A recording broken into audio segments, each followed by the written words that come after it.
کے نمائندوں کے خلاف، ہم جعلی طور پر قوم پر مسلط ہونے والوں کے خلاف برسر پیکار طبل جنگ بجا چکے ہیں، اور ہم آج اس وقت اپنے گھروں کو جائیں گے جب اس حکومت کا خاتمہ کر کے ان کو ذلت اور رسوائی کے ساتھ اپنے گھروں میں واپس بھیج دیں گے۔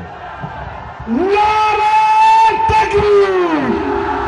جعلی وزیر اعظم! جعلی وزیر اعظم! میں آج بڑے واضح انداز میں پاکستان کے تمام ریاستی اداروں کو کہنا چاہتا ہوں کہ ہم اس ملک کو پرامن ملک دیکھنا چاہتے ہیں۔ اس کو پرامن رکھنے کے لیے ہم نے قربانیاں دی ہیں، ہم نے جوانوں کی قربانیاں دی، ہم نے علماء و اکابر کی قربانیاں دی، لیکن فساد برپا کرنے والوں کی حوصلہ شکنی کی، اور اس ملک میں ہم پاکستان کے آئین کے ساتھ کھڑے ہوئے، ہم جمہوریت کے ساتھ کھڑے ہوئے، ہم ایک سیاسی ماحول کے ساتھ کھڑے ہوئے۔ میں پھر ایک بار اپیل کرتا ہوں کہ پاکستان کو افغانستان مت بناؤ۔ میں پاکستان کو کھنڈرات نہیں دیکھنا چاہتا، میں پاکستان کو روح ترقی دیکھنا چاہتا ہوں، لیکن اگر تم بضد ہو کہ ہم ناجائز ہو کر بھی ملک پر مسلط رہیں گے تو آؤ دو ہاتھ کر لیں، دیکھا جائے گا کہ پھر آپ کا مستقبل کیا ہے اور ہمارا مستقبل کیا ہے۔ نعرہ تکبیر! للکار ہے، للکار ہے! یہ ملک بناتا! میرے محترم دوستو، گزشتہ سال 25 جولائی کو الیکشن ہوا اور 25 جولائی کو پاکستان کے عوام کے مینڈیٹ پہ ڈاکہ ڈالا گیا، پاکستان کے عوام کا مینڈیٹ چوری کیا گیا۔ اسٹیبلشمنٹ نے اپنی مرضی کی سیاسی جماعتیں بنائی، اپنی مرضی کے نتائج مرتب کیے، اپنی مرضی کے لوگ جو عوام کے مسترد کردہ تھے ان کو جبر کی بنیاد پر قوم پر مسلط کیا۔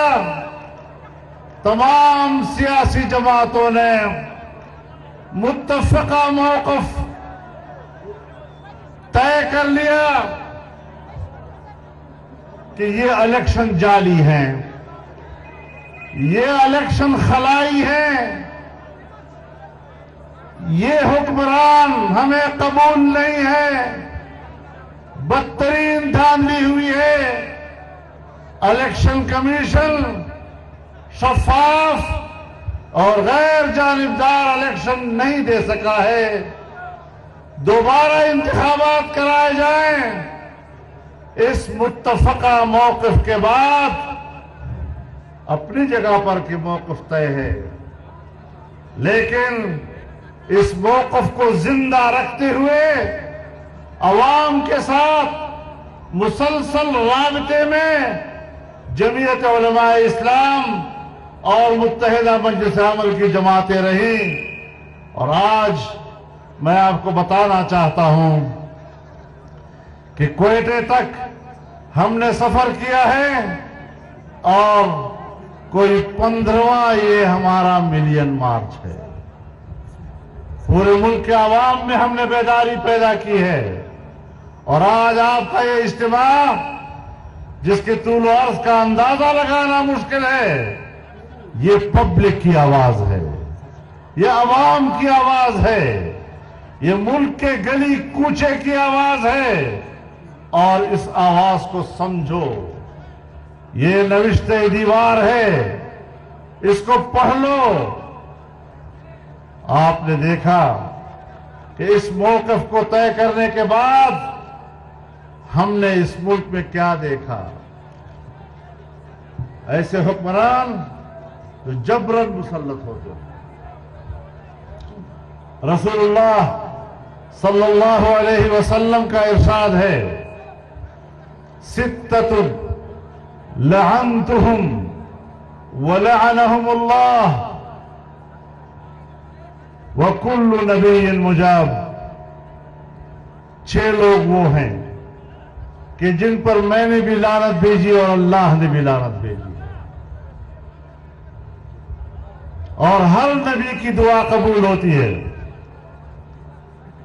اس میں ایک ہے المتسلط بالجبروت، جو جبری طور پر قوم پر مسلط ہوتا ہے۔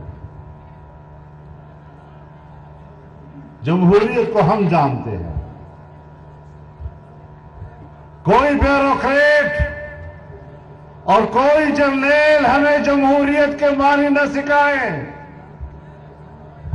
یہ تشریح ہم نے کرنی ہے، ایک جمہوریت پسند نے کرنی ہے جو عوام کے مزاج کو سمجھتا ہے، اور ہم کہتے ہیں کہ یہ جمہوری حکومت نہیں ہے۔ ہم کہتے ہیں یہ علی الاعلان غیر اعلانیہ ایک مارشل لا ہے جو ملک پر مسلط کیا گیا ہے۔ تم نے ایک جعلی اکثریت کی آڑ لے کر ملک پر حکومت کرنے کی کوشش کی ہے۔ کس کے ایجنڈے کو پورا کر رہے ہیں؟ ہم کہتے ہیں یہ جمہوری حکومت نہیں ہے، اور جب ہم کہتے ہیں کہ نہیں ہے تو پھر اس کا معنی یہ ہے کہ یقیناً وہ جمہوری حکومت نہیں ہے۔ ہماری بات حجت ہے، تمہارے دعوے حجت نہیں ہے۔ لیکن بہت ہی جلد ان کا ایجنڈا بھی اور ان کی کارکردگی بھی سامنے آئی۔ آپ نے دیکھا کہ ملک کی معیشت ڈوبنے کی طرف چلی گئی، اور پاکستان کی معیشت کی کشتی ہچکولے کھانے لگ گئی۔ اس سال بجٹ میں، اس سال کے بجٹ میں جو پچھلے سال ٹارگٹ مقرر کیا گیا تھا قومی مجموعی پیداوار کا 6.5% تھا، لیکن آج ان اہل حکمرانوں نے جو بجٹ پیش کیا ہے اس میں قومی مجموعی پیداوار، کسی ریاست کی بقا کا مدار وہ ملک کی معیشت پر ہوا کرتا ہے۔ ملک کا دفاع اور دفاعی قوت دوسرے درجے کا سبب ہے، پہلی چیز وہ ملک کی معیشت ہوا کرتی ہے۔ سوویت یونین کا انجام دیکھے، فوجی لحاظ سے وہ کمزور نہیں تھا، لیکن معاشی لحاظ سے جب وہ ڈوب گیا تو سوویت یونین بھی ساتھ ڈوب گیا۔ آج خود امریکہ کو یہ احساس ہے، امریکی صدر ٹرمپ کو اس بات کا احساس ہے کہ دنیا میں جنگوں کے ذریعے امریکی معیشت پر دباؤ بڑھ رہا ہے اور امریکی معیشت ڈوبنے کی طرف جا رہی ہے۔ وقت پر اس نے ادراک کیا کہ مشرق وسطیٰ سے بھی فوجیں واپس بلاؤ، افغانستان سے بھی فوجیں واپس بلاؤ، کوریا سے بھی اپنی فوجیں واپس بلاؤ، اور وہ اس حقیقت کا ادراک کر رہا ہے کہ معاشی بدحالی امریکی ریاست کے لیے نقصان دہ ہے۔ کیا پاکستان اتنا طاقتور ہے کہ اس کی معیشت بیٹھ جائے اور ہم اپنی ریاست کو باقی رکھ سکیں گے؟ تو ایسے حالات میں ظاہر ہے کہ پھر پہلا بجٹ آیا اور پہلے ہی بجٹ کے بعد ملک کے طول و عرض میں ہماری تاجر برادری نے ہڑتال کیا اور محلے کے چھاوڑی والا بھی، چھوٹا دکاندار بھی، گاؤں کا دکاندار بھی، اس نے دکانیں بند کی اور اس ناکام معیشت اور ناکام بجٹ پر احتجاج نوٹ کرایا۔ پاکستان کی تاریخ کا سب سے کامیاب ہڑتال، سب سے کامیاب احتجاج جو تاجروں نے کیا، وہ دنیا نے ثابت کیا کہ پاکستان کی معیشت کا کیا حال ہے۔ ملک کی تاجر برادری پاکستانی معیشت کا چہرہ ہوا کرتا ہے۔ جب ان کا یہ حال ہے، انہوں نے اس طریقے سے اپنا احتجاج نوٹ کرایا، اس کے بعد کون سی بات رہ جاتی ہے کہ ہم ان کو مزید موقع دیں کہ تم ناجائز بھی ہو، تم نالائق بھی ہو، تم نااہل بھی ہو، اور پھر بھی ہم ملک کی معیشت آپ کے حوالے کرتے ہیں۔ ہم ملک کی معیشت مزید ان کے حوالے کرنے کے متحمل نہیں ہیں۔ میرے محترم دوستوں،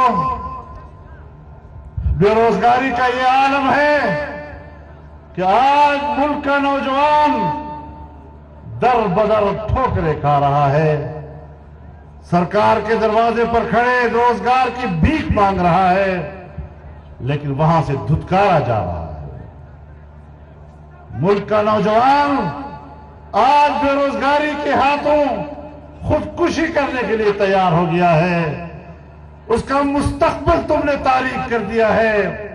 تم نے دعوے کیے کہ نوجوان ہمارے ساتھ ہے، نوجوان نے تم سے امیدیں وابستہ کی، لیکن گزشتہ 7-8 مہینوں میں تم نے جس طرح ملک کے نوجوان کو مایوس کیا ہے، تعلیم یافتہ نوجوان کو مایوس کیا ہے، جس طرح تم نے ان کو بے روزگار کیا ہے، شاید پاکستان کی تاریخ میں کبھی اس کی کوئی مثال مل سکتی ہو۔ میرے محترم دوستوں، آپ نے دیکھا کہ ان چند مہینوں میں مہنگائی کہاں پہنچ گئی کہ آج ملک کا ہر غریب انسان کرا رہا ہے، اس کی کمر ٹوٹ گئی ہے۔ 30 سے 40 ہزار روپے ماہانہ کمانے والا آج مہنگائی کے ہاتھوں وہ بازار میں راشن خریدنے کے قابل نہیں رہا ہے، اور غریب کا یہ حشر ملک میں کر دیا ہے کہ آج وہ قرض میں مبتلا ہے، وہ کرا رہا ہے، اور ایک طرف روپے کی بے قدری، ایک طرف نوجوان کی بے روزگاری، ایک طرف کمر توڑ مہنگائی، ایک طرف غریب کی بدحالی، اور دوسری طرف ٹیکسوں کا جبری بھرمار کہ اگر آپ کے پاس 50,000 روپے ہیں اور 50,000 روپے میں آپ کوئی چیز خریدتے ہیں تو اس کا بھی آپ کو چیک دینا ہوگا یا اپنا شناختی کارڈ دینا ہوگا۔ لوگوں کی زندگی تنگ کر دی تم نے، اور کہتے ہو کہ یہ دستاویزی معیشت ہے۔ دستاویزی معیشت یہ مغرب کا ایجنڈا ہے، اور عالمی مالیاتی ادارے اس دستاویزی معیشت کے نام پر پاکستان کے گلی کوچے کے ہر انسان اور ہر دکاندار کے جیب تک پہنچنا چاہتا ہے۔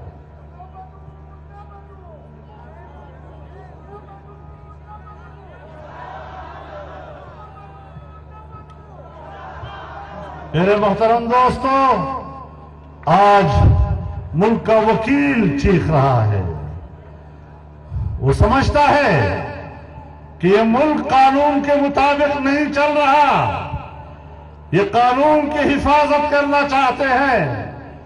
آج اگر کوئی جج اسٹیبلشمنٹ اور حکمرانوں کے منشا کے مطابق فیصلہ نہیں دیتا، وہ جج بھی غیر محفوظ ہے، اس کی نوکری بھی داؤ پہ لگی ہوئی ہے۔ ضمیر کے مطابق عدل و انصاف کے تقاضوں پر وہ فیصلہ دینے کے قابل نہیں ہے۔ اور ایک جج صاحب کا تو ویڈیو بھی سامنے آ گیا کہ مجھے بلیک میل کیا گیا کہ میں ہر قیمت پر